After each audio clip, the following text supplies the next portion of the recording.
நீ ஆர்ட்ஸ் தானடா படிச்ச, எப்படி ஐடில வேலை பாக்குற? எந்த டிகிரினாலும் பரவாயில்லண்ணா. சென்னையில் இருக்க எஸ்எல்ஏ ஐடி ட்ரைனிங் இன்ஸ்டியூட் தான் நான் ட்ரைனிங் எடுத்தேன். மாசம் 30,000 சம்பாதிக்கிறேன். சூப்பர்டா. For IT training and placement, contact 88707 67784.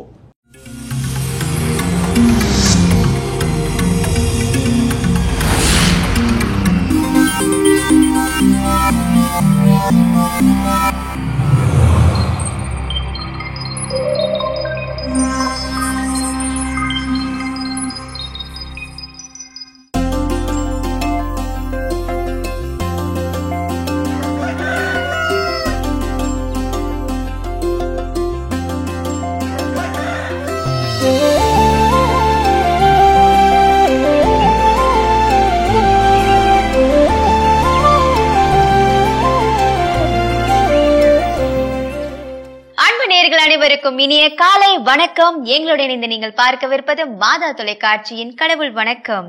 வணக்கம் ஜோஸ். வணக்கம் மேம், எப்படி இருக்கீங்க? நல்லா இருக்கேன், நீங்க எப்படி இருக்கீங்க? எல்லா நாள் போலவே இன்றைய நாள் ரொம்ப ரொம்ப மகிழ்ச்சியா உற்சாகமா இருக்கு. ஓகே, கதைக்குள்ள வாங்க. கண்டிப்பா. இன்னைக்கு என்ன கதை அப்படின்னா, நீங்க இந்த வாட்ஸ்அப் ஃபேஸ்புக்லாம் யூஸ் பண்றீங்களா? எப்படி யூஸ் பண்ணாம இருக்க முடியும்? எல்லாருமே ஸ்மார்ட் போன் வச்சிருக்கோம் இல்லையா? சோ அத பத்தின ஒரு கதை தான். ஓகே. ஒரு 2 பெண்மணிகள் பேசிக்கிட்டாங்களாம். பக்கத்து வீட்டுல இருக்கிறவங்க, அவங்க நெய்பர்ஸ் பேசிட்டாங்க.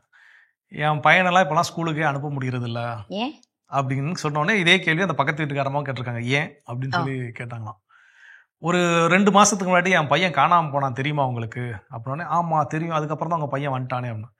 அந்த டைம் நான் என்ன பண்ணேன், சோஷியல் மீடியாவோட பவரை யூஸ் பண்ணலாம்னு சொல்லி வாட்ஸ்அப்ல இந்த பையன் போட்டோவை போட்டு எங்கேயா காணாம போயிட்டான், கண்டுபிடிச்சு கொண்டு வந்து கொடுங்கன்னு சொன்னேன். அதனால எங்க போனாலும் ஸ்கூல் போனா கூட அந்த பையனை கண்டுபிடிச்சு வீட்டுல வந்து விட்டு போயிடுறாங்க. பையன் வந்துட்டான், இன்னும் அந்த சர்க்குலேட் ஆகிற மெசேஜ் என்ன பண்ண மாட்டேங்குது, நிறுத்த மாட்டேங்குது. எல்லாரும் இவங்க இந்த வாட்ஸ்அப்ல என் பையன் கிடைச்சிட்டான்னு ரிப்ளை பண்ணிருக்கலாம். போட்டும் ஒரு மெசேஜ் இன்னும் ஃபார்வர்ட் ஆகிட்டே இருக்கு. அந்த பையன் இன்னும் கிடைக்கல. அதனால வெறிய கடைக்கு போனா கூட யாராவது பார்த்தாங்கன்னா உடனே அந்த பையனை தூக்கி கொண்டு வந்து வீட்டுல விட்டுட்டு போயிடுறாங்க. அதனால அவனை ஸ்கூலுக்கு அனுப்ப மட்டும் இல்ல, எங்கேயுமே அனுப்ப முடிய மாட்டேங்குது. சோஷியல் மீடியா ரொம்ப பவர்ஃபுல்லான ஒரு டூல் விஷயம் தான். ஆனா அதை எப்படி பயன்படுத்துவது? கண்டிப்பா ஒரு விஷயம் நடந்துருச்சுன்னு தெரிஞ்சா அதை மறுபடியும் ஃபார்வர்ட் பண்ணி கன்ஃபியூஸ்ட் ஆகிடுவாங்க. சோ அப்படி யூஸ் பண்ணாம பயனுள்ள வகையில யூஸ் பண்ணா நல்லதுதான். சோ இந்த சிந்தனையோட இந்த நாள் இப்படி தொடங்கலாம். இப்பாலை தரிசனம் பார்க்கலாம்.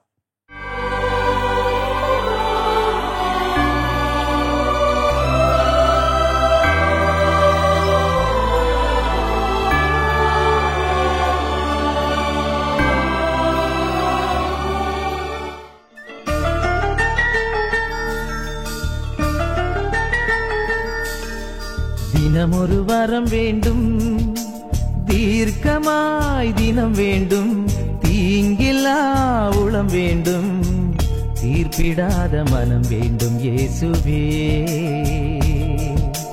தினம் ஒரு வரம் வேண்டும், தீர்க்கமாய் தினம் வேண்டும், தீங்கில்லா உளம் வேண்டும், தீர்ப்பிடாத மனம் வேண்டும் இயேசுவே.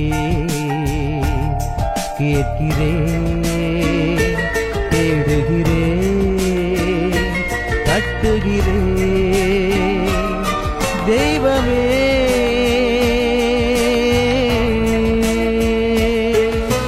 தினம் ஒரு வரம் வேண்டும், தீர்க்கமாய் தினம் வேண்டும், தீங்கிலா உளம் வேண்டும், தீர்ப்பிடாத மனம் வேண்டும் இயேசுவே.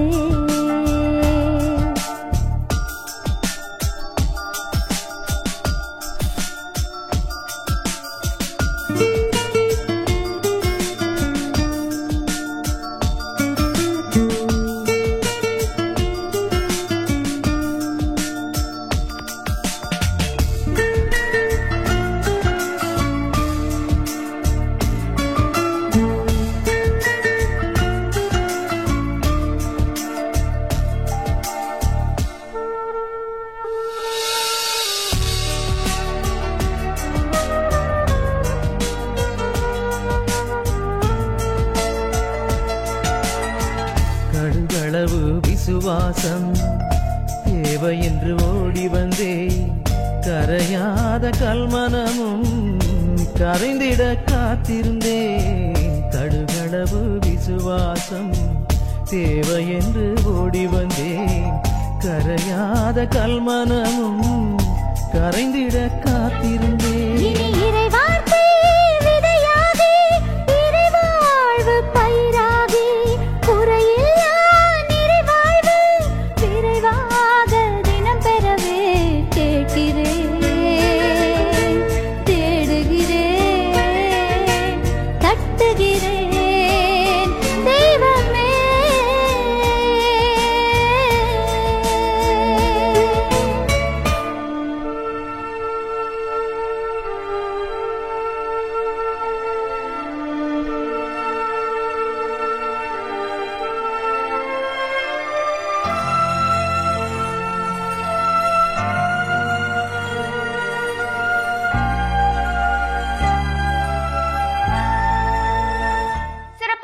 தரிசனம் பார்த்தாச்சு. இன்றைய நாளை நம்ம அழகா தொடங்கி இருக்கோம். இன்னைக்கு என்ன டாபிக் நம்ம பேச போறோம்?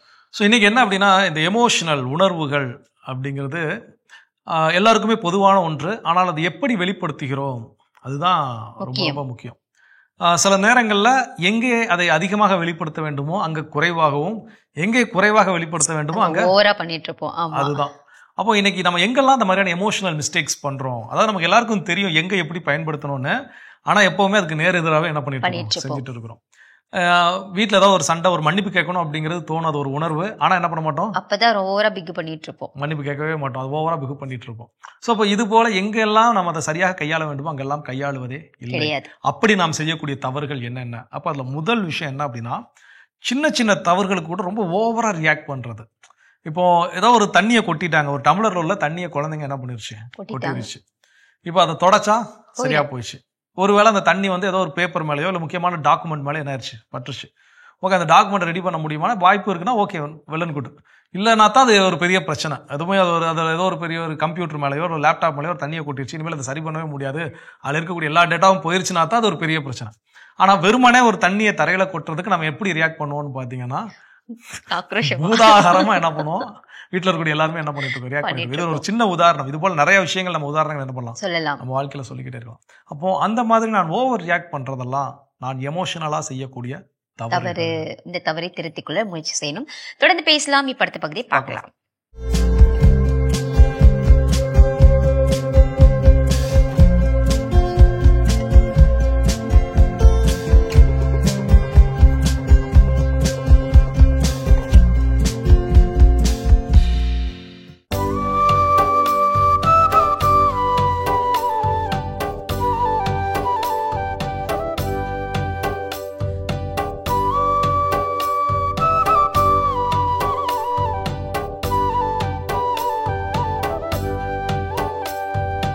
மகிழ்ச்சி நீரை பாடலுடன் ஆண்டவர் திருமுன் வாருங்கள். மகிழ்ச்சி நீரை பாடலுடன் ஆண்டவர் திருமுன் வாருங்கள்.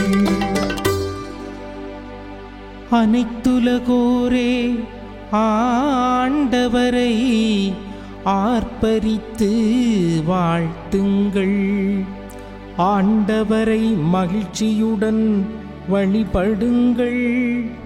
மகிழ்ச்சி நிறை பாடலுடன் அவர் திருமுன் வாருங்கள்.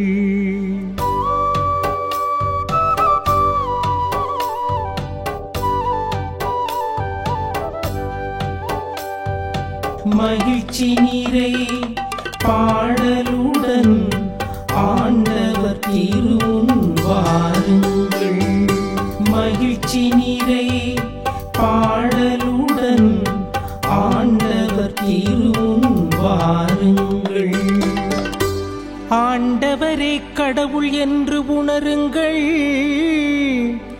அவரே நம்மை படைத்தவர், நாம் அவர் மக்கள், அவர் மேய்க்கும் மாடுகள்.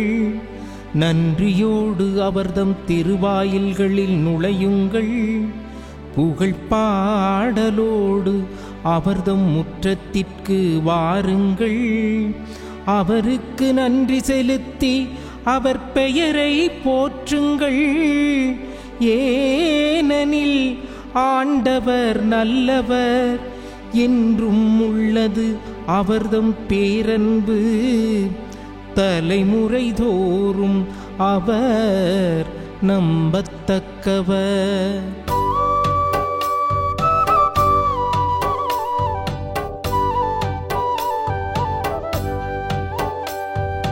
மகிழ்ச்சி நிறை பாடலுடன் ஆண்டவர் திருமுன் வாருங்கள்.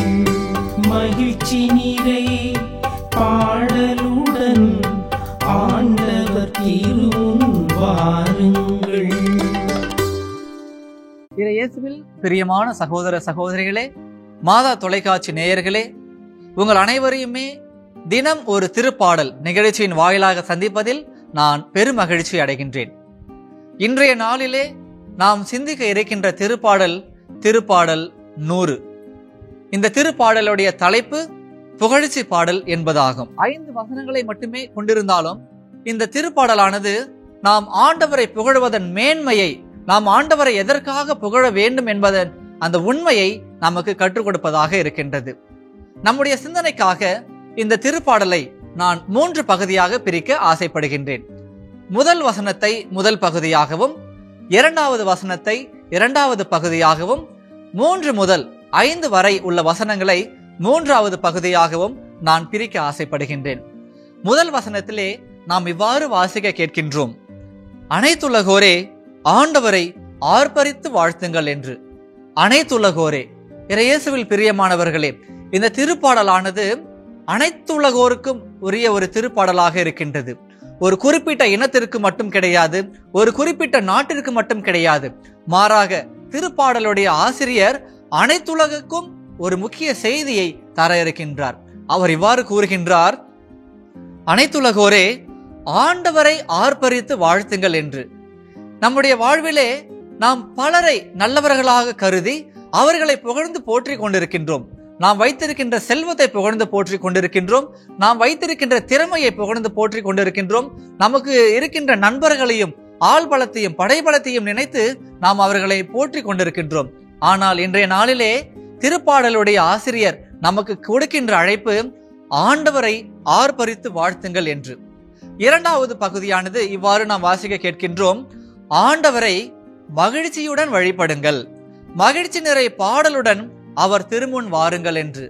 இயேசுவில் பிரியமான சகோதர சகோதரிகளே, எதற்காக நாம் ஆண்டவரை மகிழ்ச்சியுடன் வழிபட வேண்டும், எதற்காக மகிழ்ச்சி நிறை பாடலுடன் அவர் திருமுன் வர வேண்டும் என்று திருப்பாடல் ஆசிரியர் நமக்கு கற்றுக் கொடுக்கின்றார். காரணம், ஆண்டவர்தான் நம் அனைவரையுமே படைத்தவர். அவர்தான் நமக்கு உயிர் கொடுத்தவர், நமக்கு வாழ்வு கொடுத்தவர், நம்மை சகல ஆபத்துகளிலிருந்தும் காப்பாற்றி நம்மை வழிநடத்துகின்றவர். எனவே மகிழ்ச்சி நிறை பாடலுடன் அவர் திருமுன் வாருங்கள் என்று திருப்பாடல் ஆசிரியர் இன்று நமக்கு கற்றுக் கொடுக்கின்றார். இயேசுவில் பிரியமான சகோதர சகோதரிகளே, இங்கே நமக்கு ஒரு சிந்தனையானது புலப்படுகின்றது. மகிழ்ச்சி நிறை பாடலுடன் அவர் திருமுன் வாருங்கள் என்று திருப்பாடல் ஆசிரியர் நமக்கு கற்றுக் கொடுக்கின்றார். ஆனால் பல நேரங்களில் நாம் ஆண்டவர் திருமுன் வருகின்ற பொழுது அந்த மகிழ்ச்சியானது நம்முடைய உள்ளத்தில் இருக்கின்றதா?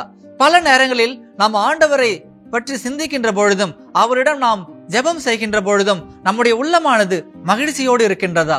பல நேரங்களில் நாம் மகிழ்ச்சி நிறை பாடலுடன் அவர் திருமுன் வருவது கிடையாது. மாறாக நம்முடைய வாழ்வில் இருக்கின்ற துன்பங்களையும் நாம் சந்திக்கின்ற பிரச்சனைகளையும் வைத்துதான் நம்முடைய ஜெபமானது பல நேரங்களில் இருக்கின்றது. என் அன்பிற்குரியவர்களே, இன்று நமக்கு கொடுக்கப்படுகின்ற சிந்தனை, இன்று நமக்கு கொடுக்கப்படுகின்ற அழைப்பு மகிழ்ச்சி நிறை பாடலுடன் அவர் திருமுன் வாருங்கள் என்று. ஏனென்றால் ஆண்டவர் தான் நம்முடைய கடவுளாக இருக்கின்றார். 3வது பகுதியிலே நாம் இவ்வாறு வாசிக்க கேட்கின்றோம்: ஆண்டவரே கடவுள் என்று உணருங்கள், அவரே நம்மை படைத்தவர், நாம் அவர் மக்கள், அவர் மேய்க்கும் ஆடுகள். நன்றியோடு அவர் தம் திருவாயில்களில் நுழையுங்கள், புகழ்பாடலோடு அவர் தம் முற்றத்திற்கு வாருங்கள், அவருக்கு நன்றி செலுத்தி அவர் பெயரை போற்றுங்கள். ஏனெனில் ஆண்டவர் நல்லவர், என்றும் உள்ளது அவர் தம் பேரன்பு, தலைமுறை தோறும் அவர் நம்பத்தக்கவர். என் அன்பிற்குரியவர்களே, எவ்வளவு அருமையான வார்த்தைகளை இங்கே திருப்பாடல் ஆசிரியர் நமக்கு கற்றுக் கொடுக்கின்றார். 3வது வசனத்திலே இவ்வாறு வாசிக்கின்றோம்: ஆண்டவரே கடவுள் என்று உணருங்கள். ஆண்டவரே கடவுள் என்பதை நாம் திருவிவிலிய முழுவதுமாக வாசிக்க கேட்கின்றோம். ஏன்? கடவுள் சீனாய் மலையிலே இஸ்ரேல் மக்களுக்கு கொடுத்த முதல் கட்டளையே அதுதான். நானே உன் கடவுளாகிய ஆண்டவர், என்னை தவிர வேறு தெய்வங்கள் உனக்கு இருத்தல் ஆகாது என்று ஆண்டவர் ஆகிய கடவுள் இஸ்ரேல் மக்களுக்கு தெளிவாக வலியுறுத்துகின்றார். இயேசுவில் பிரியமானவர்களே, நம்முடைய வாழ்விலே பலரை நம்முடைய வாழ்வின் ஆண்டவராக, நம்முடைய கடவுளாக நாம் நினைத்து வழிபட்டு கொண்டிருக்கின்றோம். ஆனால் ஆண்டவர் நமக்கு கூறுவது, ஆண்டவரே கடவுள், நான் ஒருவர் தான் உனக்கு கடவுள் என்று ஆண்டவர் என்று நமக்கு வலியுறுத்துகின்றார். எனவே நன்றியோடு அவர் தம் திருவாயில்களில் நுழையுங்கள். காரணம், அவரே நம்மை படைத்தவர். எனவே இயேசுவில் பிரியமான சகோதர சகோதரிகளே, இந்த அருமையான ஒரு காரணத்திற்காக நாம் ஆண்டவரை புகழ்வோம். 3வதாக 5வது வசனத்திலே நாம் இவ்வாறு வாசிக்க கேட்கின்றோம்: ஏனெனில் ஆண்டவர் நல்லவர், என்றும் உள்ளது அவர் தம் பேரன்பு, தலைமுறை தோறும் அவர் நம்பத்தக்கவர். என் அன்பிற்குரியவர்களே, இங்கே நாம் சிந்திக்க வேண்டியது மிக முக்கியமானது ஒன்றாக இருக்கின்றது. பல வேளைகளில் நாம் மனிதர்களின் நம்பிக்கை வைக்கின்றோம். அன்பிற்குரியவர்களே, மனிதர்கள் மாறக்கூடியவர்கள். பல நேரங்களில் நம்மை பயன்படுத்திவிட்டு தங்களுடைய தேவையை முடிந்த பிறகு நம்மை தூக்கி எறிபவர்கள் பலர் இருக்கின்றனர். எனவே அந்த நம்பிக்கையற்ற நிலை நமக்கு மிகப்பெரிய ஒரு சோகத்தை நம்முடைய வாழ்வில் ஏற்படுத்துகின்றது. ஆனால் இன்று திருப்பாடல் ஆசிரியர் மிக அழகாக கூறுகின்றார், தலைமுறை தோறும் ஆண்டவர் நம்பத்தக்கவர் என்று. இயேசுவில் பிரியமானவர்களே, இந்த அருமையான ஒரு செய்தியை கொடுத்த ஆண்டவருக்கு நாம் நன்றி கூறுவோம். எனவே அனைவரும் சிறிது நேரம் கண்களை மூடி ஆண்டவரை நோக்கி மன்றாடுவோம். எங்கள் விண்ணக தந்தையே இறைவா, எங்களுடைய தாயாக தந்தையாக இருந்து எங்களை பாதுகாத்து பராமரித்து வருகின்றீரே. எங்களுடைய வாழ்வின் சோதனைகளிலும் துன்பங்களிலும் நீரே எங்களுடைய ஆறுதலாக அரவணைப்பாக இருந்து எங்களை தேற்றி வழிநடத்துகின்றவரே, உம்மை போற்றுகின்றோம், புகழ்கின்றோம், உமக்கு நன்றி கூறுகின்றோம். ஆண்டவரே, நீரே எங்களுடைய நல்ல ஆயராக இருக்கின்றீர். நீரே எங்களுடைய நம்பிக்கைக்குரிய கடவுளாக இருக்கின்றீர். நீர் ஒருவர் தான் எங்களுடைய கடவுள். நீர் ஒருவர் மட்டும்தான் எங்களுடைய தெய்வம். எனவே ஆண்டவரே, இந்த அருமையான காலை வேளையிலே உம்மை போற்றி புகழ்வதற்கு எங்களுடைய மனதை தயார் செய்யும் ஆண்டவரே. நாங்கள் பல நேரங்களில் மனிதர்களை நம்பி நாங்கள் ஏமாந்து போகின்றோம். ஆனால் ஆண்டவரே, நீர் நிலையானவர், நீர் நம்பத்தக்கவர் என்று எங்களுக்கு இந்த திருப்பாடலின் வழியாக வெளிப்படுத்தினீரே. அதற்காக உமக்கு நன்றி கூறுகின்றோம். எங்களுடைய அனுதின வாழ்விலே நாங்கள் உம்மை மட்டுமும் மகிழ்ச்சி நிறை பாடலுடன் உம் திருமுன் வந்து உம்மை போற்றி புகழக்கூடிய வரங்களை எங்களுக்கு தந்தருளும். எங்கள் ஆண்டவராகிய கிறிஸ்து வழியாக உம்மை கெஞ்சி மன்றாடுகின்றோம். ஆமீன். அருமையான தினம் ஒரு திருப்பாடல் பகுதி பார்த்துட்டோம். இன்னைக்கான திருப்பாடலும் கேட்டாச்சு. அதோட நம்ம இன்னைக்கு பேசிட்டு இருக்கிறோம் எமோஷனலா நம்ம செய்யக்கூடிய தவறுகள் என்னென்னு சொல்லி. அடுத்தது என்ன சொல்றாங்க? அடுத்தது என்ன சொல்றாங்கன்னா, நமக்குள்ள ஒரு ஃபீலிங்ஸ் இருக்கும் இல்லையா, அது எங்க கொட்டணுமோ அங்க கொட்டுறது கிடையாது. அது தேவையில்லாத அப்படியே நம்ம மனசுலயே வச்சுட்டே இருப்போம். நம்ம உங்ககிட்ட சொன்னா என்ன ஃபீலிங் உங்ககிட்ட இருந்து வந்துட போகுது அப்படின்ற ஒரு நினைப்பிலேயே நம்ம இருந்துட்டே இருப்போம். அது ஒரு தவறான ஒரு செயல். நம்ம மனசுல என்ன இருக்குன்னு அடுத்தவங்களுக்கு தெரிஞ்சாதான் அதுக்கேத்த மாதிரி அவங்க நடந்துப்பாங்க. தெரியாமலே அடுத்தவங்க நம்ம கிட்ட இப்படி நடந்துக்கணும்னு நினைக்கிற தவறான ஒரு செயல் தானே. நிச்சயம். அதாவது இதுல என்னன்னா, நம்ம தெரிஞ்சுக்க வேண்டிய ஒரு மிக முக்கியமான ஒரு உண்மை, எல்லாருமே இன்னைக்கு அதுக்கு வயது வித்தியாசமே கிடையாது. எல்லாரும் தெரிஞ்சுக்க வேண்டிய ஒரு உண்மை என்ன அப்படின்னா, இன்னைக்கு நான் என்னுடைய உணர்வுகளை வெளிப்படுத்தாமல் எனக்கு எது பிடிச்சிருக்கு எது பிடிக்கலன்னு நான் சொல்லாம என் எதில் இருப்பவர்களுக்கு அது தெரியவே வாய்ப்பு கிடையாது. அது கணவன் மனைவியாக இருந்தாலும் சரி, பெற்றோர் பிள்ளைகளாக இருந்தாலும் சரி, எந்த உறவாக இருந்தாலும் சரி. அப்போ அந்த உணர்வுகள், நான் என்ன உணர்கிறேன், நான் மகிழ்ச்சியா உணர்றேனா இல்ல கவலையா உணர்றேனா, எனக்கு இது பிடிச்சிருக்கா பிடிக்கலையாங்கிறத நான் என்ன பண்ணணும், வாயை திறந்து சொல்லணும். நம்ம பல நேரங்கள் என்னன்னா, ஏன் இதெல்லாம் அவங்களுக்கே தெரியாதா, அவங்க எனக்கு என்னை, அதாவது நம்ம இன்னொரு டயலாக் வேற சேர்த்து சொல்லிக்குவோம், என்னை அவர்கள் நேசிப்பது உண்மையாக இருந்தால் இதெல்லாம் அவங்களுக்கு என்ன தெரிஞ்சிருக்கும். நீங்க சொன்னத ஒரு விஷயத்தை ஞாபகம் வச்சு பண்ணலனா தான் அது தப்பு. அதை நம்ம சொல்லாமலே ஒரு உணர்ந்து கொள்வது அப்படிங்கிறது வாய்ப்பே கிடையாது. அதை உணர்ந்து கொள்ள வேண்டும். எனக்கு வலிக்குதுன்னா வலிக்குதுன்னு சொல்லணும், எனக்கு அழ தோணுதுன்னா எனக்கு அழ தோணுதுன்னு சொல்லணும். உணர்வுகளை அடக்கி வைக்க கூடாது. அப்ப அடக்கி வைத்தல் கூட நாம் செய்யக்கூடிய எமோஷனல் மிஸ்டேக்ஸ். கண்டிப்பா தொடர்ந்து பேசலாம். இப்ப அடுத்த பகுதியை பார்க்கலாம்.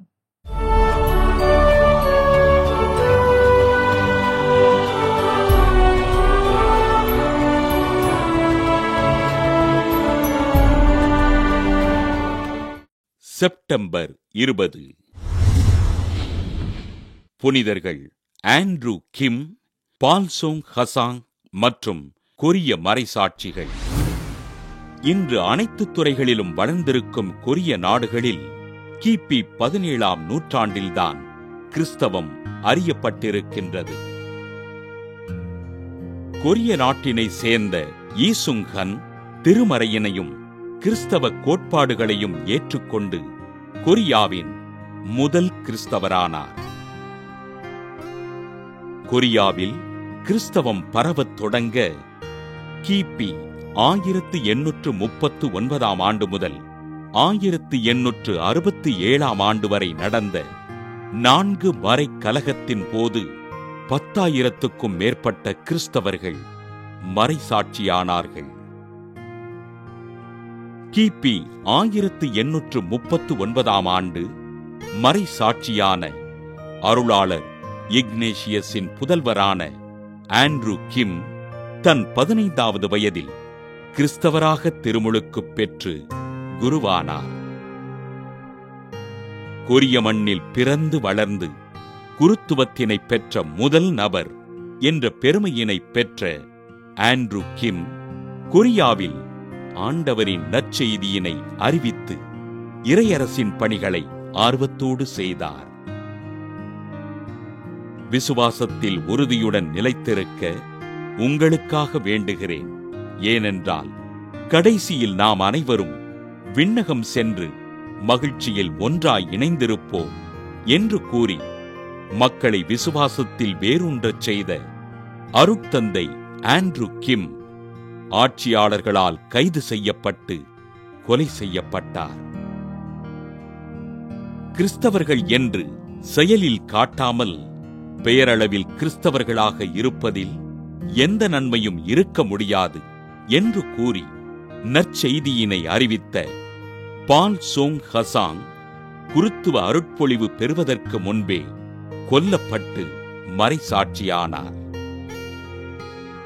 கொரியாவில் பல்வேறு காலகட்டங்களில் கொலை செய்யப்பட்ட 10,000க்கும் மேற்பட்ட மறைசாட்சிகளில் பலர் திருத்தந்தை 11ஆம் பத்திநாதரால் கிபி 1925ஆம் ஆண்டு அருளாளர்களாக உயர்த்தப்பட இவர்களில் 103 பேர் திருத்தந்தை 2ஆம் ஜான்பால் அவர்களால் 1984ஆம் ஆண்டு புனிதர்களாக அறிவிக்கப்பட்டனர்.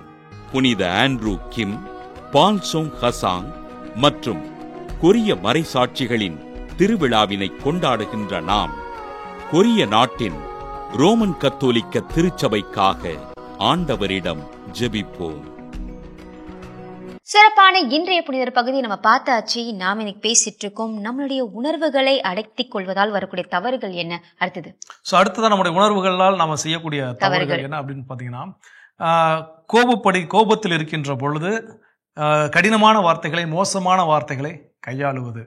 அப்போ நம்ம நினைச்சுக்கிறோம் கோவப்பட்டா இப்படிதான் பேசணும். ஏன்னா சின்ன வயசுல இருந்து நம்ம அப்பா அம்மாவோ தாத்தா பாட்டியோ இல்ல தெரிஞ்சவங்க தெரியாதவங்க எல்லாரும் கோவப்படுறதால நம்ம என்ன பண்ணிருக்கிறோம், பார்த்து நம்ம வளர்ந்துருக்கிறோம். அப்ப அவங்க கோபத்துல பயன்படுத்தக்கூடிய வார்த்தைகள் நாமும் என்ன பண்றோம், பயன்படுத்துறோம். இது வாழையடி வாழையாக இன்னைக்கு அடுத்தடுத்த ஜெனரேஷனுக்கு என்ன பண்ணிட்டே இருக்கோம், கடத்தி கொண்டு போய்கிட்டே இருக்கிறோம். கண்டிப்பா அது எந்த இடம் பாக்குறது கிடையாது, பப்ளிக் பிளேஸ் பாக்குறது கிடையாது, எங்கன்னு தெரியாம நம்ம வார்த்தைகளை அள்ளி கொட்டிட்டு போவோம். அதுல வயது வித்தியாசம் கூட நம்ம பாக்குறது. ஆமா கண்டிப்பா, அவங்களோட பெரியவங்களா சின்னவங்களா எப்படி மரியாதை இல்லாம பேசுறது அந்த மாதிரி. அப்போ ஒரு தெளிவான விஷயத்தை உணர்ந்து கொள்ள வேண்டும். கோபத்தில் இருக்கின்ற பொழுது கடினமான தவறான வார்த்தைகளை பயன்படுத்தலாம் அப்படிங்கிறதே ஒரு தவறான எண்ணம் தான். அப்ப அந்த எண்ணத்தில் முதல் மாற்றத்தை கொண்டு வர வேண்டும். அப்ப அந்த கோபத்தில் இருக்கின்ற பொழுது அதெல்லாம் சொல்லிட்டு ஃபைனலா வேற சொல்லிக்குவோம், கோபத்துல தெரியாம அந்த கோபத்துல திட்டுறது அடுத்தவங்களுடைய மனதை எவ்வளவு காயப்படுத்தும்ன்றது யாருக்குமே தெரியறது, உணர்ந்து கொள்வதே இல்ல. வெரி சிம்பிளா சொல்லிட்டு போயிடும், கோபத்துல தெரியாம சொல்லிட்டேன் அப்படின்னு. கண்டிப்பா. ஆனால் கோபத்தில் இருக்கின்ற பொழுது உணவு எது, பிற பொருட்கள் எதுன்னு நமக்கு என்ன இருக்குது தெரியுது, அதெல்லாம் நமக்கு கரெக்டா தெரிஞ்சது. ஆனா இந்த வார்த்தை மட்டும் தெரியலன்னா எந்த விதத்தில் கண்டிப்பா. அப்போ அந்த கோபத்தில் வார்த்தைகளை விடுதலும் கோபத்தில் முடிவுகளை எடுப்பதும் நாம் செய்யக்கூடிய எமோஷனல் மிஸ்டேக். கண்டிப்பா. தொடர்ந்து பேசலாம். இப்ப பகுதி பார்க்கலாம்.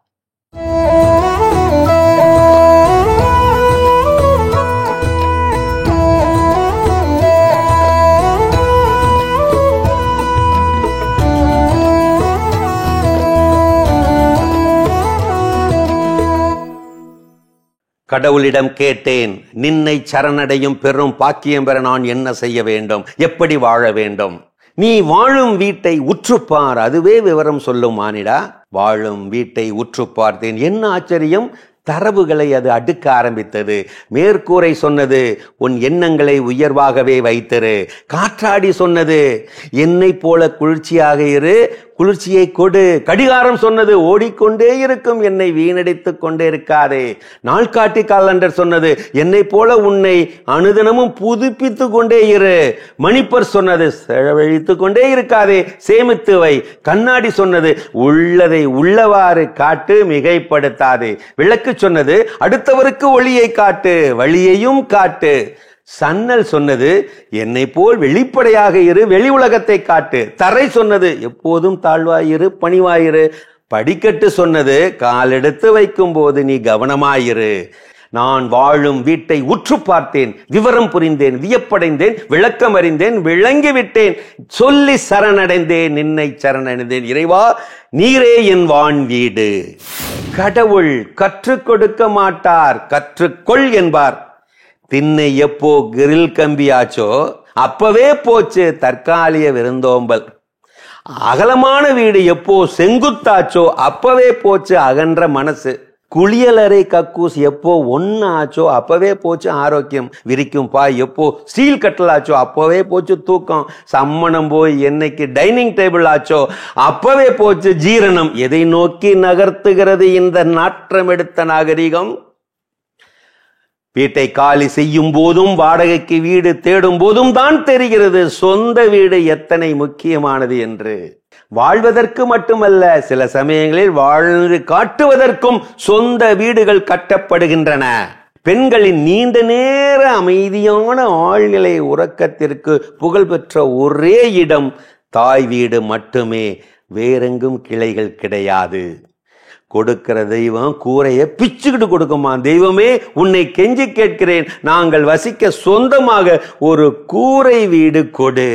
பிச்சுக்கிட்டுலாம் எதையும் கொடுக்க வேணாம். அருமையான கதைகள் ஆயிரம் பகுதி பார்த்துட்டோம். இன்னைக்கான கதையும் சிந்தனையும் கேட்டாச்சு. அதோட இன்னைக்கு நம்ம பேசிட்டு இருக்கிறோம் கடவுள் வணக்கம் நிகழ்ச்சியில உணர்வுகளை கையாளுகின்ற பொழுது வெளிப்படுத்துவதில் நாம் செய்யக்கூடிய தவறுகள் என்னென்னு சொல்லி அடுத்தது என்ன சொல்றாங்க? அடுத்தது என்ன சொல்றாங்கன்னா, இப்போ நம்ம கோவத்துல இருக்கும் போது அடுத்தவங்களை பழி வாங்குவதும் ஒரு தவறான ஒரு செயல் தான். இப்போ நம்ம என்ன கோவத்துல இருக்கோம் நமக்கு தான் தெரியும், ஆனா அது அடுத்தவங்களுக்கு தெரியாது. ஆனா அவங்க எப்பயோ ஒரு தவறு செஞ்சிருப்பாங்க, அந்த தவறுக்காக அவங்களை இப்போ நம்ம பழி வாங்குவது ரொம்ப ரொம்ப ஒரு தவறான ஒரு செயல். கண்டிப்பா. அதாவது உள்ளுக்குள்ளேயே வச்சிருக்கிறது பகை உணர்வு, பழி உணர்வு, வெறுப்புணர்வு, கசப்புணர்வு, எல்லாத்தையுமே. ஆமா, இதை நான் உள்ளுக்குள்ளே வச்சுக்கிட்டு எனக்கான நேரம் வரட்டும் நான் பதிலுக்கு பண்றேன் அப்படின்னு சொல்றேன். இது தவறான எண்ணம்.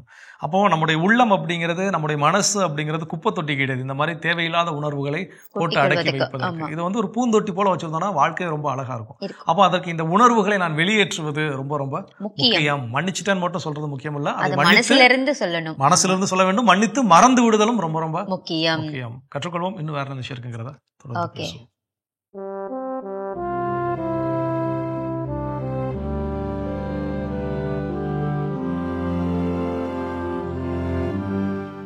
அன்புக்குரியவர்களே, ஆண்டவர் இயேசுவின் இனிய திருப்பெயரில் உங்களை அன்போடு வாழ்த்துகின்றேன். இயேசுவின் ஆளுமை என்னும் தொடரில் இயேசுவுடைய பெயரின் சிறப்புகளை பற்றி தொடர்ந்து உங்களோடு பகிர்ந்து வருகின்றேன். இன்று ஒரு வித்தியாசமான செய்தி. இயேசுவுடைய பெயர் அவமதிப்பும் தருகிறது, மகிழ்ச்சியும் தருகிறது எனும் ஒரு வித்தியாசமான செய்தி. ஆம் அன்புக்குரியவர்களே, இயேசுவுடைய பெயர் வல்லமை மிக்க பெயர், ஆற்றல் மிக்க பெயர், சிறப்பான பெயர். ஆனால் அந்த பெயரால் நமக்கு சிக்கல்களும் வரும். உலகம் முழுவதும் கடந்த 21 நூற்றாண்டுகளாக இயேசுடைய பெயரை அறிவித்ததால் எத்தனையோ மறைசாட்சியர், எத்தனையோ நற்செய்தி பணியாளர்கள், ஊழியர்கள், புனிதர்கள் அவமதிப்புக்குள்ளாகி இருக்கிறார்கள், தங்கள் உயிரை இழந்திருக்கிறார்கள், இரத்தம் சிந்தி இருக்கிறார்கள் இயேசுடைய பெயரை குறித்து. ஆகவே இயேசுடைய பெயர் துன்பமும் தருகிறது, அதே வேளையில் மகிழ்ச்சியும் தருகிறது. இந்த செய்தி திருத்தூதர் பணிகள் 5ஆம் அதிகாரத்தில் பதிவு செய்யப்பட்டிருக்கிறது. 5ஆம் அதிகாரம் 41 நாம் வாசிக்கிறோம். திருத்தூதர்கள் துன்புறுத்தப்படுதல் என்று இதற்கு துணை தலைப்பிடப்பட்டிருக்கிறது. இயேசுடைய பெயரை அறிவித்ததால் திருத்தூதர்கள் துன்புறுத்தப்பட்டார்கள். 40வது இறைமொழியில் நாம் வாசிக்கின்றோம், அவர்கள் திருத்தூதர்களை அழைத்து அவர்களை அடித்து இயேசுவை பற்றி பேசக்கூடாது என்று கட்டளையிட்டு விடுதலை செய்தார்கள். அடித்து இனிமேல் இயேசுவை பற்றி பேசாதீங்கன்னு சொல்லி விடுதலை செஞ்சுட்டாங்க. அடுத்த இறைமொழி சொல்கிறது 41, இயேசுவின் பெயரை முன்னிட்டு அவமதிப்புக்கு உரியவர்களாக கருதப்பட்டதால் திருத்தூதர்கள் மகிழ்ச்சியோடு தலைமைச் சங்கத்தை விட்டு வெளியே சென்றார்கள். என்ன ஒரு வியப்பான ஒரு முரணான ஒரு செய்தி பாருங்க.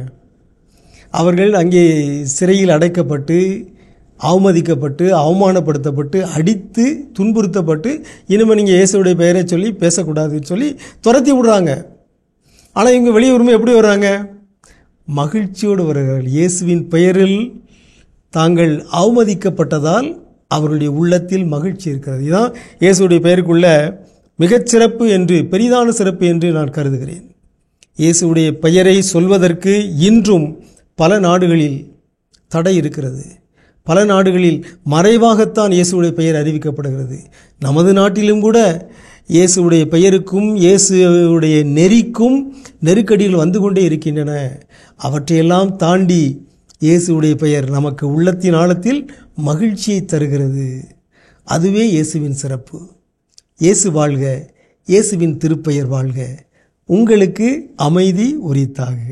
சிறப்பான இயேசுவின் ஆளுமை பகுதியை நம்ம பார்த்தாச்சு. நாம இன்னைக்கு பேசிட்டு இருக்கோம் உணர்ச்சிகளை நம்ம வெளிக்கொட்டாம நம்ம செய்யக்கூடிய தவறுகள்ல அடுத்தது என்ன? ஸோ அடுத்ததா என்ன தவறு செய்யறோம்னா, அந்த உணர்ச்சிகளை வெளிப்படுத்துவதற்கு ஒரு துணையை தேடுறோம் பாத்தீங்களா, அதுவும் தவறான ஒன்று. அந்த துணை எப்படிப்பட்டதுன்னா, எனக்கு இவங்க கிட்ட பேசினா மட்டும்தான் எனக்கு ஆறுதலாவே இருக்கும், இவங்க இருந்தா மட்டும்தான் என் வாழ்க்கை ஸ்மூத்தாவே இருக்கும், இவங்க இருந்தா மட்டும்தான் நான் ரொம்ப சந்தோஷமாவே இருப்பேன். இதெல்லாம் ரொம்ப தவறான ஒன்று. என்னன்னா, யார் இருந்தாலும் யார் இல்லாவிட்டாலும் இந்த உலகம் என்பது இயங்கிக் கொண்டேதான் இருக்கும். நம்முடைய வாழ்க்கையும் நகர்ந்து கொண்டேதான் இருக்கும். இவங்க இல்ல அப்படிங்கறதால நம்முடைய வாழ்க்கை அங்கே என்ன ஆயிராது, நின்று விட போவது கிடையாது. இன்னைக்கு வாழ்ந்து மரித்த மனிதர்களாக இருக்கலாம், இல்லை வாழ்ந்து கொண்டு இருக்கக்கூடியவர்கள், நம்ம எல்லாருக்குமே லைஃப்ல என்ன அப்படின்னா, ஒருத்தருடைய வெற்றிடம் அப்படிங்கிறது அதோட எல்லாமே முடிஞ்சிருச்சு அப்படின்னு கிடையவே கிடையாது. அப்போ எல்லாருக்கும் அதையும் தாண்டி, தோல்விகளை தாண்டி எல்லாருக்குமே ஒரு வாழ்க்கை அப்படிங்கிறது இருக்கு. அப்போ பிறருடைய துணை என்பது நம்முடைய வழித்துணையாக இருக்க வேண்டுமே தவிர, வாழ்க்கை முழுவதும் உங்க வாழ்க்கை துணையா நம்ம கூட இருப்பாங்கன்னு எதிர்பார்க்கவே முடியாது, கூடவும் கூடாது. அப்போ அதை நான் ஒருவேளை எதிர்பார்க்கிறேன், என்னுடைய உணர்ச்சிகளை நான் அழுவதற்கோ இல்லை சிரிப்பதற்கோ, நான் இன்னொரு உறவுகளை எப்ப பார்த்தாலும் எதிர்பார்த்துக்கிட்டே இருக்கிறேன் அப்படின்னாலும் அது தவறுதான். அந்த தவறையும் திருத்திக் கொள்வோம். கண்டிப்பா தொடர்ந்து பேசலாம். அதுக்கு முன்னாடி பிரேக் போயிட்டு வரலாம்.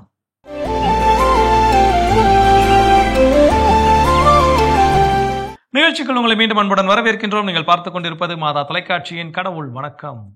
சிறப்பான நாளில் பேசிட்டு இருக்கிறோம். உணர்வுகளை வெளிப்படுத்துவதில், உணர்ச்சிகளை வெளிப்படுத்துவதில் நாம் செய்யக்கூடிய தவறுகள் என்னென்னு சொல்லி அடுத்தது என்ன சொல்றாங்கன்னா, நம்ம எப்பவுமே ஒருத்தர் கம்பேர் பண்ணிட்டே தான் நம்ம ஃபீல் பண்ணிட்டு இருப்போம், வாழ்ந்துட்டு இருப்போம். ஸோ அப்படி பண்ணக்கூடாது. ஏன்னா அவனுக்கு எல்லாம் கிடைக்குது, எனக்கு மட்டும் கிடைக்க மாட்டேன், அவன் மட்டும் சந்தோஷமா இருக்கேன், என்னோட வாழ்க்கையில சந்தோஷமே இல்லை அப்படின்னு சொல்லிட்டு கம்பேர் பண்ணி நம்ம செய்யற ஒவ்வொரு செயலுமே தவறான ஒரு செயல் தான். ஸோ அதை நம்ம மாற்றிக்கிட்டோம்னா நம்ம நல்லா இருப்போம் இல்லையா? இந்த உணர்வுகளை எப்படி வெளிப்படுத்துவதுன்னு தெரியாம நம்ம என்ன பண்றோம், ஒருத்தவங்களோட ஒப்பிட்டுக் கொள்கிறோம். அடிக்கடி சொல்ற மாதிரி தான், எல்லாருக்கும் தனித்தனி வினாத்தாள் கொடுக்கப்பட்டிருக்கிறது வாழ்க்கையில. அந்த தனித்தனி வினாத்தாளுக்கு தனித்தனி விடைகள் தான் எல்லாருக்கும் இருக்கும். அப்போ இன்னொருத்தருடைய விடை எனக்கு பொருத்தமானதாக இருக்கும் அப்படின்னு சொல்லி நான் எழுதுனேன்னா அது தவறாக தான் போய் முடியும். ஸோ அப்போ அந்த கம்பேரிஷன், ஒப்பிடுதல் ரொம்ப ரொம்ப தவறு. திருத்திக் கொள்வோம். இன்னும் வேற என்ன விஷயம் இருக்குங்கிறத தொடர்ந்து பேசுவோம்.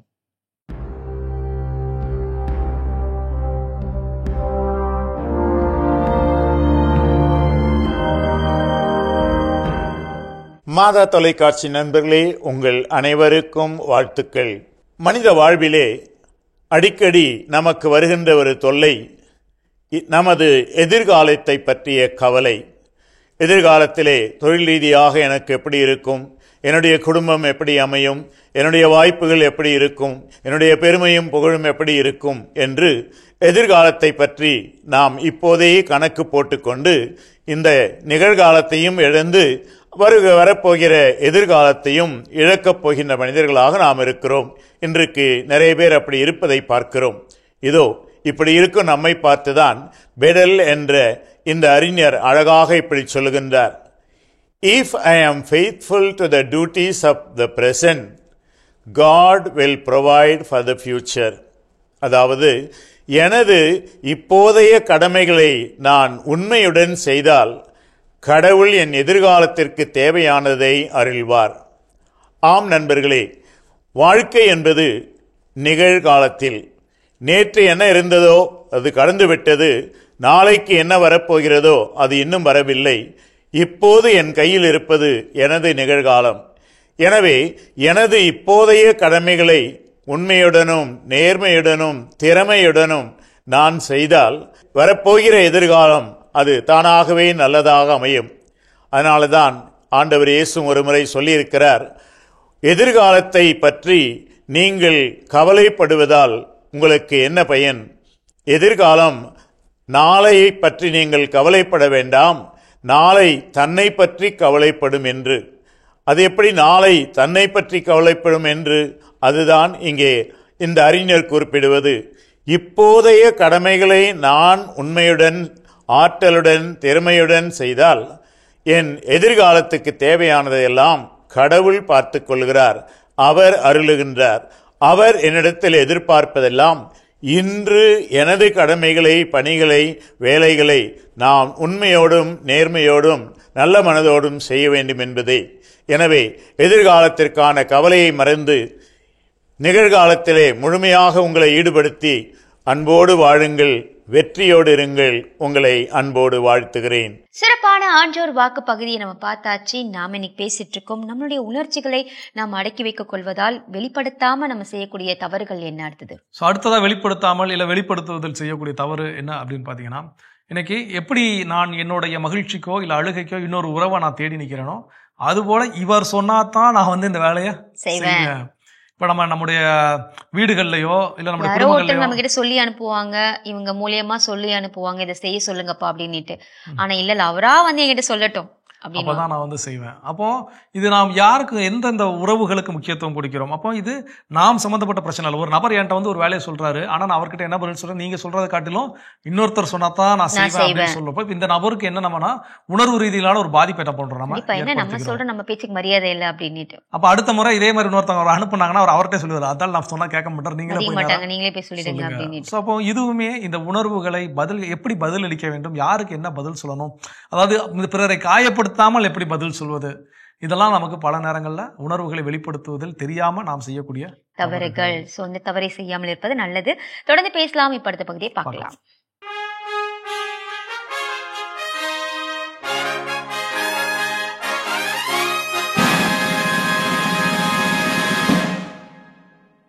மாதா தொலைக்காட்சி நேயர்கள் அன்பர்கள் அனைவருக்கும் இனிய வணக்கம். இந்தியராகிய நாம் என்ற இந்த தொலைத்தொடரின் வழியாக உங்களோடு நான். இன்று நாம் பார்த்து கொண்டிருப்பது அரசியலமைப்பு சட்டப்பிரிவு 21 எந்தெந்த விதங்களில் எல்லாம் நம்முடைய வாழ்வை பாதுகாக்க உதவுகிறது என்பதை பற்றி ஒவ்வொன்றாக பார்த்து கொண்டிருக்கோம். இன்று நாம் பார்க்க இருப்பது ஒரு விசித்திரமான வழக்கு. ஷேர் சிங் எதிர் ஸ்டேட் ஆஃப் பஞ்சாப் என்கிற 1983 நடைபெற்ற ஒரு வழக்கு. இந்த வழக்கில் இந்த குற்றவாளிக்கு மரண தண்டனை விதிக்கப்படுகிறது. அவர் மரண தண்டனை குற்றவாளியாக சிறையிலே வாடிக்கொண்டிருக்கிறார். ஏறக்குறைய 2 ஆண்டு கடந்துருச்சு. அவருக்கு மரண தண்டனை இன்னும் நிறைவேற்றப்படவில்லை. அவர் கோர்ட்டுக்கு போறார். அதாவது மரண தண்டனை கால தாமதப்படுத்தியதால் நீங்க வந்து உடனடியா என்ன வந்து அந்த தண்டனையை குறைச்சி லைஃப் இம்ப்ரிசன்மெண்ட் ஆயுள் தண்டனையாக குறைக்க வேண்டும் அப்படின்னு போறார். அப்போ அந்த கோர்ட்டு என்ன சொல்லிச்சு அப்படின்னு சொல்லிட்டு அதில் அந்த வழக்கை தீர விசாரித்த பிறகு நீதிமன்றம் சொன்னது, மரண தண்டனை உடனடியாக நிறைவேற்ற வேண்டும் என்றுதான் மரண தண்டனை கொடுக்கிறோம். ஆனால் ஒருவேளை இத்தனை நாளைக்குள்ளாடி கொடுக்கணும்னு சொல்லிட்டுலாம் அதை வந்து யாரும் கிளைம் பண்ண முடியாது, அதனுடைய அடிப்படையில் தண்டனையை குறைக்க முடியாது அப்படின்னு சொல்லிட்டாங்க. தேவையற்ற விதத்தில் காலதாமதம் செய்தால் அது வந்து பரிசீலிக்கப்படக்கூடியது. ஆனால் ஒருவேளை நியாயமான காரணங்களுக்காக காலதாமதம் ஏற்பட்டிருந்தால் அதை கோர்ட்டு அனுமதிக்கிறது என்று சொல்லி இந்த வழக்கை தள்ளுபடி செய்து விட்டார்கள். அவர் இன்னொரு வழக்கை சுட்டிக்காட்டி, தமிழகத்தில் நடைபெற்ற ஒரு வழக்கை சுட்டிக்காட்டி, அவருக்கு 2 ஆண்டுகளில் உரிய நீதி வழங்கப்படவில்லை, அது காலதாமதம் அப்படின்னு சொன்னதை வச்சு தான் இந்த கேஸில் அவங்க ஆர்கியூ பண்ணாங்க. ஆனால் நீதிமன்றம் தெளிவாக சொல்லிவிட்டது, 2 ஆண்டுகள் என்பது வந்து கண்டிப்பாக ஒரு நீண்ட கால தாமதம் என்று கருத்தில் கொள்ள முடியாது. வழக்கினுடைய மற்ற தன்மைகளையும் கருத்தில் எடுத்துதான் அந்த தண்டனை வழங்கப்பட்டிருக்கிறது. எனவே அதுக்காக தண்டனை குறைக்க முடியாது அப்படின்னு சொல்லிட்டாங்க. ஆனால் சில நேரம் என்ன பரிதாபமாக இருக்கும் அப்படின்னு சொன்னால், இத்தகைய குற்றவாளிகளே, மரண தண்டனை குற்றவாளிகளே 15 வருஷம் 18 வருஷம் எல்லாம் அப்படியெல்லாம் சிறையில் இருப்பதற்கு அனுமதித்தால் அவங்க தினந்தோறும் செத்துக்கிட்டு தான் இருப்பாங்க. என்னைக்கு தூக்கில் போடுவாங்கன்னு தெரியாது, டேட்டும் தெரியாது, இருந்த ஒவ்வொரு நாளும் மரண அவஸ்தை அனுபவிச்சுட்டு இருக்கணும். அதனால் கண்டிப்பாக ஏதாவது ஒரு சட்டத்தின் வழியாகவோ அல்லது நீதிமன்றம் தாமாக முன்வந்தோ ஒரு குறிப்பிட்ட காலத்திற்குள்ளால் அந்த மரண தண்டனை நிறைவேற்றப்பட வேண்டும் என்பதை சொல்லுவதுதான் நல்லது. நான் அடிப்படையில் மரண தண்டனைக்கு எதிரானவன். மிகப்பெரிய குற்றவாளிகளாக இருந்தவர்களும் பின்னாளில் திருந்தி நல்ல மனிதர்களாக மாறி இருக்கிறார்கள். இவற்றையெல்லாம் வைத்து பார்க்கிற பொழுது மரண தண்டனை ஏற்புடையதல்ல. ஆனாலும் நம்மை போன்ற ஒரு சமூகத்தில் மனிதனாக வாழவே தகுதியற்ற நிலையில் சிலர் செய்கிற படுபாதக செயல்கள், குறிப்பாக குழந்தைகளை பலாத்காரம் செய்து கொலை செய்து துண்டு துண்டாக உடலை வெட்டி வீசுவது, இப்படிப்பட்ட மனிதத்தன்மைக்கு எதிரான குற்றச்செயல்களில் ஈடுபடுவோரை எக்ஸப்ஷனல் கேசஸில் தான் இந்த தண்டனை கொடுக்க வேண்டும் என்று சொல்லியிருக்கிறது. மரண தண்டனையை விட ஆயுள் தண்டனை வழங்கப்பட்டு அவர் திருந்துவதற்கான வாய்ப்பு கொடுக்கப்பட வேண்டும் என்பது என்னுடைய கருத்து. ஆனால் அது தற்போது நடைமுறையில் இல்லை. அப்படி மரண தண்டனை கொடுக்கிற பொழுது அப்படிப்பட்ட நபர்களுக்கு, அப்படி தண்டனை வழங்கப்பட்டவர்களுக்கு ஒரு குறிப்பிட்ட காலத்திற்குள்ளால் அவர்களுக்கு மரண தண்டனையை நிறைவேற்ற வேண்டும் என்பதே சரியானதாகவும் சிறப்பானதாகவும் இருக்கும். அப்படி கொல்லணும்னு தீர்மானிச்சிட்டா அதுதான் சரியாக இருக்கும். இல்லை அவங்கள போட்டு திரும்ப வருஷக்கணக்காக போட்டு அவர்களை மனநோயாளிகளாக மாற்றுவது என்பது ஒரு தவறான போக்காக இருக்க முடியும். ஆனால் இந்த வழக்கில் நீதிமன்றம் மிக தெளிவாக சொன்னது, இந்த காரணங்களுக்காக அல்ல, வழக்கின் மற்ற காரணங்களுக்காகவே மரண தண்டனை நியமிக்கப்பட்டிருக்கிறது, அதை குறைக்க முடியாது என்று சொல்லிவிட்டது. ஏனென்றால் சமூகத்தில் மற்றவர்களுக்கும் வாழ்வதற்கான மனித உரிமை இருக்கிறது. இவர் விடுதலை செய்யப்பட்டால் நாளை தண்டனை குறைந்து இவர் சமூகத்திற்கு சென்றால் மீண்டும் குற்றங்கள் பெருகும், அதனால முடியாது அப்படின்னு சொல்லிட்டாங்க. ஸோ எல்லோருடைய உயிரையும் பாதுகாப்பதில் நீதிமன்றம் அக்கறை செலுத்துவதை இந்த வழக்கு நமக்கு நிரூபிக்கிறது. இந்த நாள் இனிய நாளாக இருக்க வாழ்த்துகிறேன். நன்றி, வணக்கம். அருமையான இந்திய ராகிய நாம் பகுதி பார்த்துட்டோம். அதோட இன்னைக்கு நம்ம பேசிட்டு இருக்கிறோம் கடல் உணக்கம் நிகழ்ச்சியில உணர்வுகளை வெளிப்படுத்துவதில் நமக்கு இருக்கும் பிரச்சனைகள், சிக்கல்கள் என்னென்ன அப்படின்னு சொல்லி அடுத்தது என்ன சொல்றாங்க. அடுத்தது என்னன்னா, இப்போ நம்ம உணர்வுகளை வெளிப்படுத்தாம நம்ம அடுத்ததா செய்யக்கூடிய தவறுகள் என்னன்னு பார்க்கும்போது, நான் சாப்பிடாம இருப்பேன், என்ன நானே வருத்திப்பேன், அந்த மாதிரி தூங்காம இருப்பேன், இந்த மாதிரி தவறுகளை நம்ம செஞ்சுட்டு இருக்கோம். உணர்வுகளை நம்ம வெளிப்படுத்தினா நல்லதுதான். அதுக்காக நம்ம சாப்பிடாம தூங்காம இருந்தா அது நம்மளோட உடலுக்கும் கேடு என்பதை நம்ம புரிஞ்சுக்கணும். நிச்சயமா. அதாவது நம்ம மேலே நமக்கு ஒரு சுய அக்கறை அப்படிங்கிறதே இல்ல, செல்ஃப் கேர். அது ரொம்ப ரொம்ப முக்கியமான ஒன்று. நம்ம பெரும்பாலும் செய்யக்கூடிய தவிர இந்த சாப்பிடாம இருக்கிறது. இன்னொன்னு என்ன அப்படின்னா, எதை உண்ணக்கூடாதோ அந்த உணவை என்ன பண்றது, எடுத்துக்கிறது. சில பேருக்கு சொல்லியிருப்பாங்க, நீங்க மது இனிமேல் சுத்தமா விட்டுறணும்பாங்க. இவங்க ஏதோ ஒரு எமோஷனலா பிரச்சனையா இருக்கும், உடனே டிஸ்டர்ப் பண்ண உடனே அதிகப்படியா மதுவை என்ன பண்ணுவது, உட்கொள்வது. அப்ப இது இன்னும் மேலும் உடலுக்கு என்ன பண்ணும், தீங்கை விளைவிக்கும். அப்போ சுய அக்கறை என்பது கண்டிப்பாக வேணும். அதை நம்ம சாப்பாட்டுல கோவத்தை காட்டுறதோ இல்ல மற்ற விஷயங்கள கோவத்தை காட்டுறதெல்லாம் தவறு. நம்மை நாமே காயப்படுத்திக் கொள்வது இன்னும் மோசம். சில பேரெல்லாம் பாத்தீங்கன்னா, நான் கையால பிளேடால கையை கீறிக்கிட்டேன் என்னெல்லாமோ அப்படிலாம் சொல்லுவாங்க. அப்படி சுய அக்கறை இல்லாமல் நாம் செய்வது ரொம்ப ரொம்ப தவறு. நம்மை நாமே நேசிக்க கற்றுக்கொள்ளும். இன்னும் வேற என்ன விஷயம் இருக்குங்கிறத தொடர்ந்து பேசுவோம்.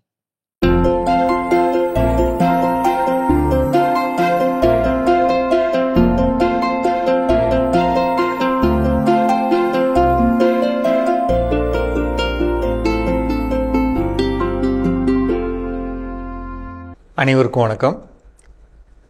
பப்பாளி சாகுபடியை நிறைய பேர் ஆர்வமாக தமிழ்நாட்டில் பல பகுதிகளில் ஆரம்பித்த முதல் மாதத்திலேயே அந்த பயிரை விட்டுட்டு போகிற மாதிரியான ஒரு செயல்பாடை நம்ம பண்ணி வச்சிட்டோம். நிறைய இடத்துல பயிர்கள் அழுகி போய் வளராமல் போயிடுச்சு.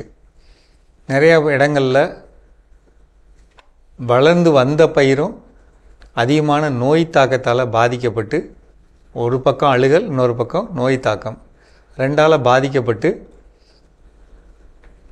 நம்ம அந்த செயலை தொடர முடியாத ஒரு நிலைமைக்கு உண்டாயிடுச்சு. பழைய காலங்களில் ஷீட்டு போடாமல் களை செடிகளுக்கு பயப்படாமல் நம்ம மேட்டுப்பாத்தி போட்டு பப்பாளி வளர்த்தப்பெல்லாம் நல்லா வந்துட்டது. களை கட்டுப்பாடுக்காக பாலித்தீன் ஷீட்டை நம்ம விரித்தோம். விரித்ததுக்கப்புறம் நமக்கு என்ன தெரியாமல் போச்சுன்னா, அந்த ஷீட்டுக்குள்ளே இருக்க மண்ணில் எவ்வளவு ஈரம் இருக்குது, தண்ணீர் கொடுக்கலாமா கொடுக்கக்கூடாதா அப்படிங்கிறத நம்மளால் கண்டுபிடிக்க முடியல.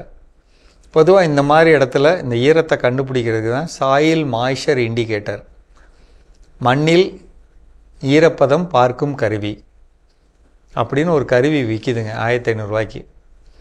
அதில் பார்த்திங்கன்னா ஒரு டியூப் இருக்கும், கீழே 2 கம்பி மட்டும் நீட்டிகிட்டு இருக்கும். இந்த கம்பியை மண்ணுக்குள்ளே சொருகி வச்சோம்னா சைடில் இருக்கக்கூடிய ஒரு பட்டனை அமுக்குனா கலர் காட்டும். சிவப்பு நிறத்தில் இருந்தால் உடனடியாக தண்ணி தரணும், மஞ்சள் நிறத்தில் இருந்தால் முடிவு பண்ணிக்கங்க, பச்சை நிறத்தில் இருந்தால் நிறைய தண்ணீருக்கு கொடுக்கக்கூடாது அப்படின்னு அர்த்தம். அப்போ ஷீட்டுக்குள்ளே ஈரம் இருக்கும்போது அந்த ஈரத்துக்கு நம்ம இதை கொடுக்குறோன்னா, இந்த செயலை செய்யும்போது தண்ணீர் கொடுக்கலாமா வேணாமா முறையாக திட்டமிட்டு கொடுக்க வாய்ப்பாக இருக்கும். நிறைய தண்ணி கொடுத்ததில் அந்த கன்றுகள் வாங்கிட்டு வந்தோம்ல, வாங்கிட்டு வரும்போதே அதை விதை நேர்த்தி பண்ணாமல், அதுக்கு வேணுங்கிற சத்தை கொடுக்காம, முறையான உயரத்தில் வாங்காமல் நம்ம வாங்கி கொண்டு வச்சதில் நிறைய பயிர் செத்து போச்சு. அடுத்து தண்ணீர் எப்படி கொடுக்கணும்னு தெரியாமல் நம்ம அதை சாகடிச்சிட்டோம்.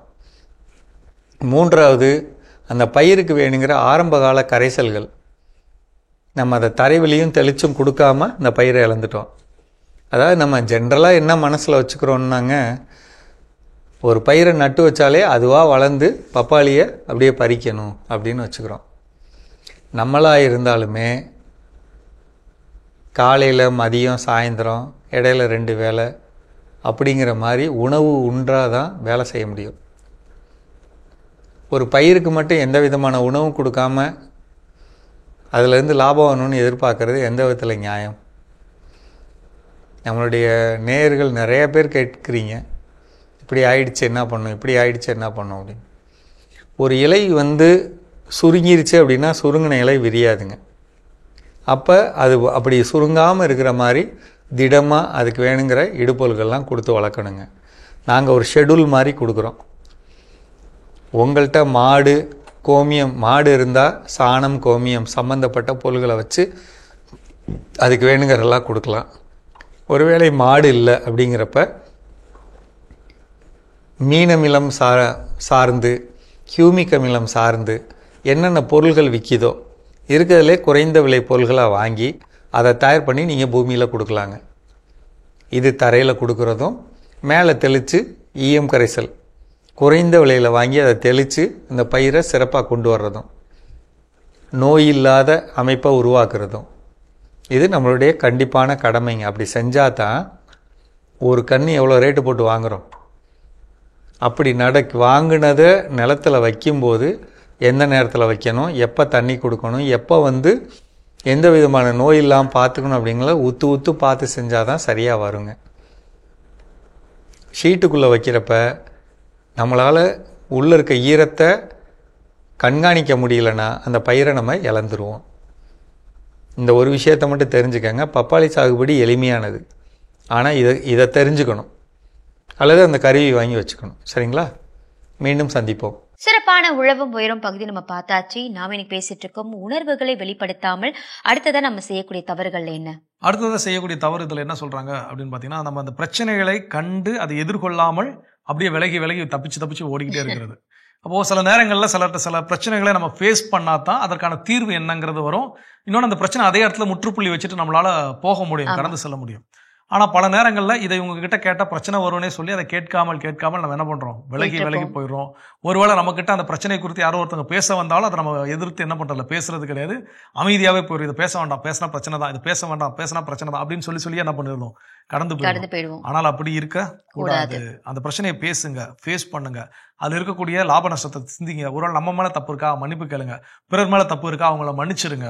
ஸோ இப்போ இதெல்லாம் செஞ்சால் தான் அந்த பிரச்சனையிலிருந்து நம்மளால் வெளிவர முடியும். இல்லாத பட்சத்தில் என்னால் என் உணர்வுகளை வெளிப்படுத்த முடியாமல் உள்ளுக்குள்ளேயே நம்ம என்ன பண்ணுவோம், வச்சுக்கிட்டே இருப்போம். அவங்கள பார்க்குறப்ப கேட்கணும்னு தோணும், ஆனால் கேட்க மாட்டோம். கேட்டால் என்ன சொல்லிக்குவோம், கேட்டால் பிரச்சனை வரும்னு சொல்லி நமக்கு நாமே இருக்கக்கூடிய நம்முடைய நிம்மதியை நம்ம என்ன பண்ணிடுவோம், இழந்து விடுவோம்.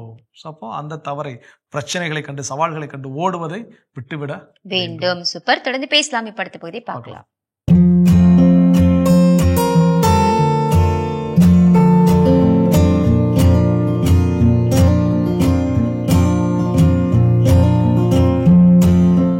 அன்பான மாதா தொலைக்காட்சி நேயர்களுக்கு வணக்கம். இன்றைய நிகழ்ச்சியில் ஒரு மனிதன் எதனால அனிமிக் ஆகுறாங்க அப்படிங்கிறது தான் டாபிக். இப்போ ஹீமோகுளோபின் குறைவு, ரத்தம் குறைவு, இதைத்தான் அனிமிக்குன்னு சொல்கிறோம். ரத்த சோகை, அந்த ரத்த சோகை தான் அனிமிக்குன்னு சொல்கிறோம். ஓகே, இதுக்கு காரணங்கள் என்ன? ஏன் ஒரு மனுஷனுக்கு பிளட்டு கம்மியாகுது அப்படின்னா, சில நோயின் தாக்கம்னால அனிமிக் ஆகலாம். ஒரு பக்கம் இப்போ உதாரணத்துக்கு பல்லீறுகளில் ரத்த கசிவு, அதனால அனிமிக் ஆகலாம்.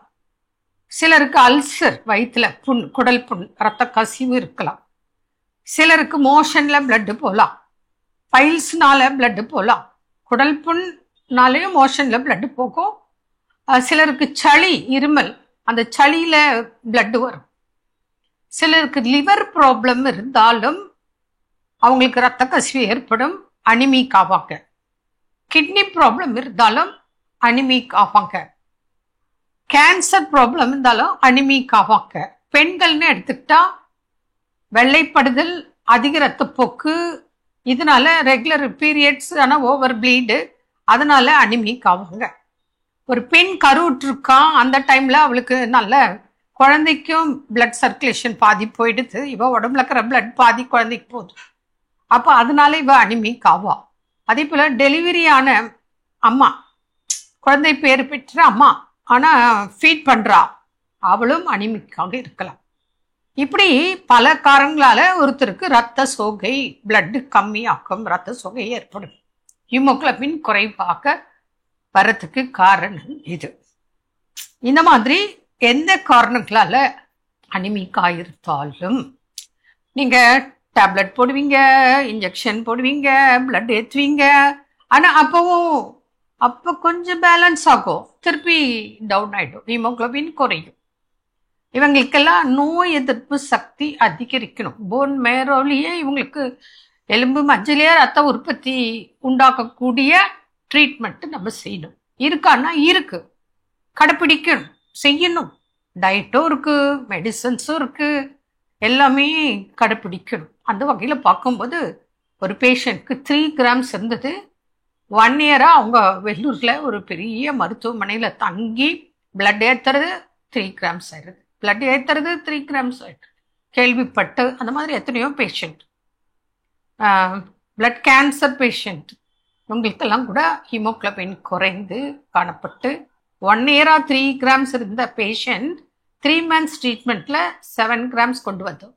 அதுக்கப்புறம் 1 இயர் ட்ரீட்மெண்ட்டில் கம்ப்ளீட் நார்மல் வந்தாச்சு. அதனால் அனிமிக் என்னென்ன காரணங்களால் நமக்கு ஏற்படுது அப்படிங்கிறதுக்கு கண்டுபிடிச்சி அதுக்கு உண்டான உணவு முறைகள், மெடிசன்ஸ் ஒரு பக்கம், நோய் எதிர்ப்பு சக்தி அதிகரிக்க ஒரு பக்கம், டாக்ஸின்ஸ் வெளியேற ஒரு பக்கம், அப்புறம் உணவுகள் என்னென்ன இவங்களுக்கு கொடுக்கணும், என்னென்ன கொடுக்கக்கூடாது அப்படிங்கிறத கொடுக்கும்போது நிச்சயமாக ஹீமோகுளோபினை அதிகரிக்க வழிமுறைகள் நிறைய இருக்கு. கடைபிடித்தால் நிச்சயமாக ஹீமோகுளோபின் இன்க்ரீஸ் ஆகும், நார்மலுக்கு வரும். அதனால இன்னைக்கு நம்ம நாட்டில் பொறுத்த வரைக்கும் நிறைய பேருக்கு இந்த ப்ராப்ளம் ரொம்ப சர்வசாதாரணமாக இருக்கு. அது சின்ன குழந்தையா இருக்கலாம், டீனேஜாக இருக்கலாம், பெரியவங்களா இருக்கலாம், வயசானவங்களாக இருக்கலாம். அதே போல் ஒரு வயசானவர், இப்போ 72 வயசாவதவருக்கு, அவருக்கும் அப்படித்தான் ஹீமோகுளோபின் குறைவு, சிகிச்சை கொடுத்து இன்னைக்கு நல்லா இருக்காங்க. இவங்களுக்கெல்லாம் அருகம்பில் சாறு, வீட் கிராஸ், இது போன்ற நிறைய உணவு முறைகளை நம்ம சொல்கிறோம், கடைபிடிக்கிறாங்க, ட்ரீட்மெண்ட்டில் நல்லா இருக்காங்க. என்ன நேயர்களே, மீண்டும் நாளை சந்திப்போமா? நன்றி. அன்னை மரியே வாழ்க. அருமையான நம்ம ஒரு வைத்திய பகுதி பார்த்துட்டோம். நிகழ்ச்சியோட நிறைவுக்கும் வந்தாச்சு. ஸோ இன்னைக்கு நாளில் நம்ம பேசிட்டு இருக்கிறோம் நம்முடைய வாழ்வில் நாம் உணர்வுகளை வெளிப்படுத்துவதில் செய்யக்கூடிய தவறுகள் என்னென்னு சொல்லி. ஃபைனலாக என்ன சொல்கிறாங்க? ஃபைனலாக என்ன சொல்கிறாங்கன்னா, நம்ம உணர்வுகளை வெளிக்காட்டாமல் நம்ம இருக்கிறதுனால நம்மளை சில விஷயங்கள் கட்டுப்படுத்தும்.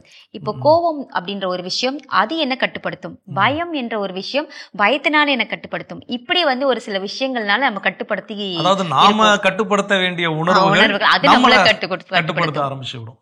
அப்போ நான் கோபத்தை கட்டுப்படுத்தி அடக்கி ஆள வேண்டும், அதுதான் என் கையில் இருக்க அந்த உணர்வுகளை கட்டுப்படுத்த. ஆனா இன்று கோபம் என்ன பண்ணுது, கட்டுப்படுத்தி நான் எங்கேயும் போய் அடக்கணும்னு நினைச்சாலும் என்னால அடக்க முடியாம நான் கோபத்தை என்ன பண்ணிடுறேன், கொட்டி தீட்டு இருந்தேன். அழுகை அப்படிங்கிற உணர்வு, அந்த அழுகையை அழுகவே கூடாதுன்னு நினைப்போம், ஆனா அந்த இடத்துல நம்ம ஆட்டோமேட்டிக்கா அழ ஆரம்பிச்சிடும். அந்த உணர்வு நம்மை கட்டுப்படுத்த தொடங்கி விடுகிறது. அப்போ இந்த உணர்வுகளை கட்டி ஆள நாம் கற்றுக்கொள்ள வேண்டும், இல்லை என்றால் அது நம்மை அடக்கி ஆள கற்றுக்கொண்டு விடும். அப்போ இது எல்லா இடங்கள்லையும் பொருந்துமா அப்படின்னா ஒரு சில இடங்களில் இது மிகப்பெரிய பாதிப்புகள் என்ன பண்ணும், ஏற்படுத்தி விடும். அப்போ அதிலிருந்து நாம் வெளிவருவதற்கு நம்முடைய உணர்வுகளை சரியாக கையாள நாம் அறிந்து வைத்திருக்க வேண்டும். அப்போ இன்னைக்கு நாம் செய்யக்கூடிய தவறுகள் என்னென்னு நமக்கு தெரிஞ்சிருக்குது. அந்த தவறுகளை இனி வரும் காலங்களில் நம்ம திருத்தி கொண்டாலே போதும், நாம் நம்முடைய உணர்வுகளை சரிபர நம்மால் நிர்வகிக்க முடியும். ஸோ சிறப்பு, அருமையான சிந்தனை கொடுத்த கடவுள் நன்றி சொல்லி இன்னைக்கு நாளில் யாரெல்லாம் விழா கொண்டாடுறாங்க பார்க்கலாம்.